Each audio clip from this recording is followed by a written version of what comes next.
Hi, I'm Marjorie De Los Santos.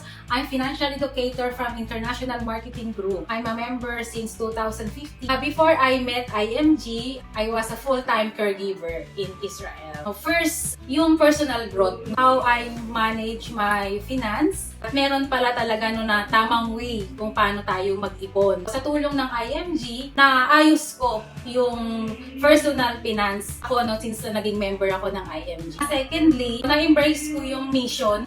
Naituro ko yun sa pamilya ko, sa mga kaibigan ko, sa mga kilala ko, at sa mga malalapit sa akin. Third, dahil nga natuto tayong nag-invest, makakatulong din ako sa ekonomiya natin sa Pilipinas. Kasi mismo tayo, bumibili tayo ng stocks and shares sa ating Philippine Stock Exchange. So, kung talagang gusto mong matuto, bigay ka ng time. Kasi kung hindi ka magbibigay ng panahon para aralin ng isang bagay, hindi mo siya maiintindihan or mauunawaan through education. So, lalong-lalo na, financial education, realize ko na ito pala yung education na importante na kailangan nating malaman sa buhay natin.